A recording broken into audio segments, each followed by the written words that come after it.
Eyes open. Don't get fooled. Learn to recognize bad and fake people. Motivational speech. Let me ask you something. How many times have you put your trust in someone only to find out they were wearing a mask the whole time? It's a harsh reality, but not everyone who smiles at you has good intentions. Bad and fake people are everywhere. At work, in your circle of friends, sometimes even in your own family. The scary part? They're masters of deception, blending in effortlessly until it's too late. But here's the truth. Recognizing these people isn't just about protecting yourself. It's about reclaiming your energy, your peace, and your path forward. You owe it to yourself to see through the lies, to spot the warning signs before they cause real damage. Because the longer you allow them to linger in your life, the more they drain your confidence, your happiness, and your future.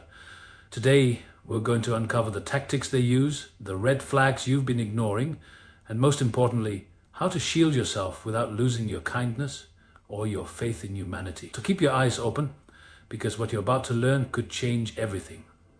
Ready to see the truth? Let's get into it. Let's be real. If bad people look bad, no one would fall for them. The truth is, most fake people are masters of charm. They'll shower you with compliments, act overly interested in your life, and seem like the best friend you've always wanted. But here's the catch. They're not being genuine. They're gathering information, figuring out your weaknesses, and positioning themselves to exploit them. This kind of charm isn't a gift, it's a weapon. Pay attention to those who flatter excessively, but never seem to follow through when you need them. Real friends give you honest feedback, not just sugar-coated praise.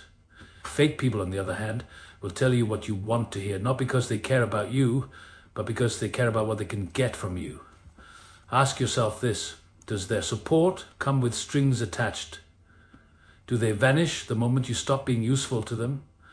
Understanding this tactic is the first step in protecting yourself. And when you start seeing through the charm, you stop giving away your trust so easily. You start guarding your energy, reserving it for those who truly have your back. So the next time someone seems too good to be true, look closer. You might just save yourself from a world of hurt. And here's a tactic that fake people love: playing the victim. They're experts at twisting stories, painting themselves as innocent sufferers no matter what the situation is. The goal? To make you feel guilty, obligated, and responsible for their happiness. They'll share tales of betrayal, hardships, and how nobody else understands them, just to pull you in. Emotional manipulators use guilt as a leash, subtly guiding you to do what they want. They'll make you question your actions, your motives, and even your worth. But here's the truth. Real victims seek support, not control. They don't weaponize their pain to get what they want.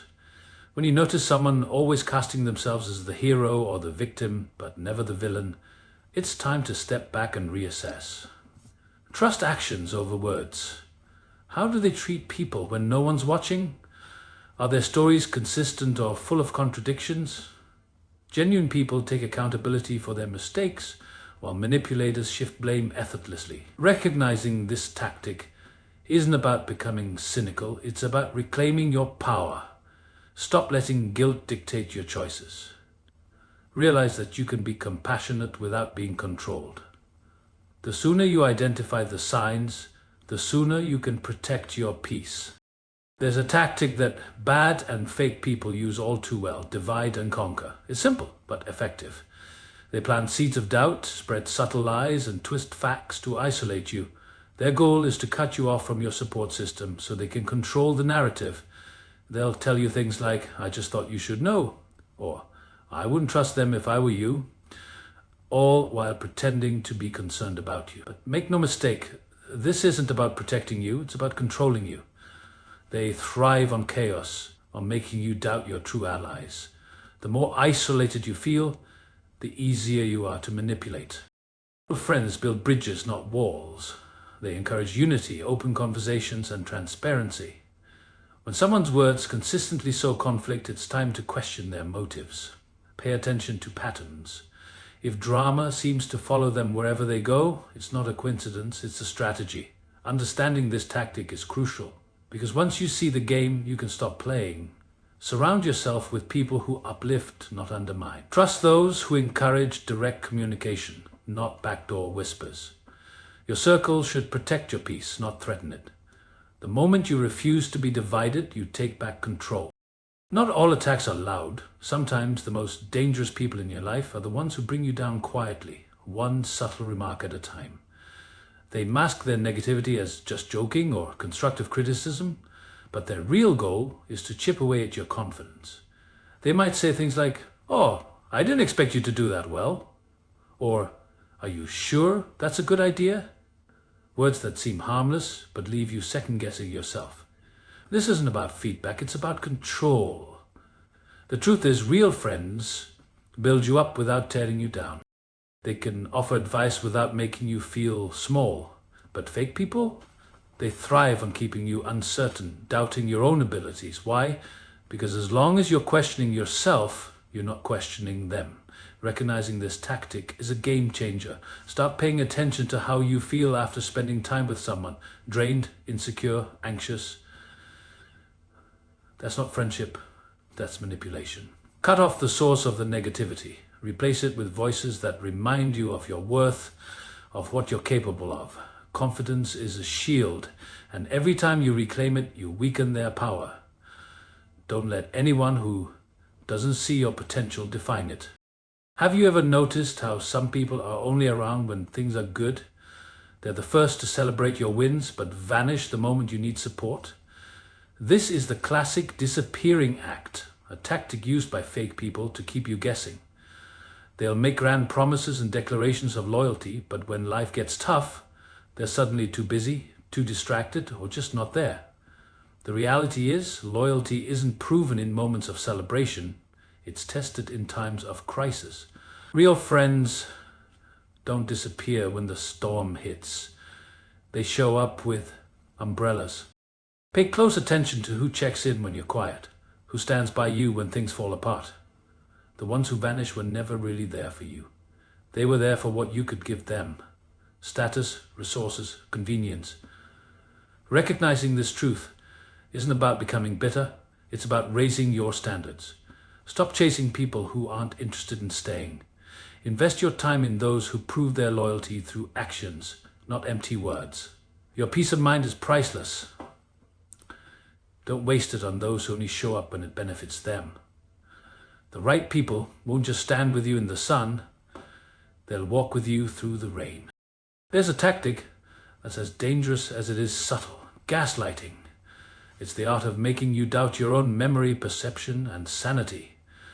Bad and fake people use it masterfully, twisting facts, denying what they said, and flipping the blame back on you. They'll say things like, "You're too sensitive," or "That never happened," making you question your reality and eventually your worth. The goal? To destabilize you, to make you feel like you're losing control so they can seize it. But here's the truth. Real friends don't make you feel crazy. They validate your feelings, even when they disagree. Gaslighting is a weapon of control designed to isolate you and make you dependent. Recognizing it is your first line of defense. When you notice someone consistently invalidating your emotions or rewriting history, don't ignore it. Trust your memory. Trust your instincts. Start documenting what's said, keep track of the patterns, and most importantly, set boundaries. The moment you stop playing their game, you reclaim your power. You're not losing your mind, you're waking up to the truth. Free yourself from the web of lies and watch your confidence come back stronger than ever. Not every smile is genuine and not every compliment is sincere. Some people in your life aren't cheering for you, they're secretly competing against you. They'll downplay your successes, copy your ideas without credit, or even sabotage you subtly. These are the frenemies, the ones who want to keep you close, not to support you, but to keep an eye on the competition. They'll say things like, "I'm just trying to help," or "I'm happy for you, but," all while waiting for a chance to outshine you. This isn't friendship, it's a rivalry disguised as support. Real friends clap the loudest when you win. They don't feel threatened by your growth because they're secure in their own path. So pay attention to how people react to your success. Do they genuinely celebrate, or do they find a way to make it about them? Recognizing this tactic isn't about pushing people away. It's about surrounding yourself with those who truly want to see you win. Replace competitors with collaborators, rivals with real supporters. When you stop competing and start focusing on your own journey, the right people will show up. The ones who inspire you to rise higher, not hold you back. There's one tactic that exposes bad and fake people faster than anything else: their obsession with control. These people aren't satisfied unless they're pulling the strings, whether it's making decisions for you, dictating how you spend your time, or subtly pressuring you to follow their lead. They'll say things like, "I'm just looking out for you," or "Trust me, I know what's best." But what they really want is power. Control isn't about caring, it's about keeping you in line. Real friends respect your choices even when they don't agree with them. They don't use guilt, ultimatums, or passive-aggressive tactics to get their way. So how do you spot a power player? Pay attention to how they react when you say no. Do they respect your boundaries or retaliate with silence, anger, or guilt trips? Recognizing this tactic is about reclaiming your autonomy. It's about making decisions based on your values, not someone else's agenda. Establish firm boundaries and watch who respects them and who pushes back. The ones who respect your choices are the ones who truly care.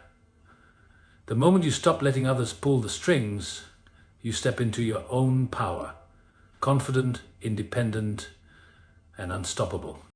It's time for some truth. Not everyone deserves a place in your life. Keeping bad and fake people around doesn't make you kind, it makes you a prisoner. The longer you hold on, the more they drain your energy, confidence, and peace. Cutting the cord isn't about being harsh, it's about self-respect. It's about deciding that your peace is worth more than the illusion of friendship. Real strength isn't in enduring toxicity, it's in walking away from it. You're not obligated to keep people around just because of history, blood, or guilt. You have the right to set boundaries that protect your well-being. This isn't about hating anyone, it's about loving yourself enough to choose peace over pretending. When you let go of the wrong people, you make room for the right ones, the ones who support your growth, who bring positivity, who celebrate your wins without jealousy. It's not easy, but it's necessary. Remember, it's better to walk alone than with people who make you feel lonely. Your circle should inspire you, not exhaust you. So ask yourself, who in your life is adding value and who is just taking up space? Make the choice that prioritizes your peace and watch how quickly your life transforms.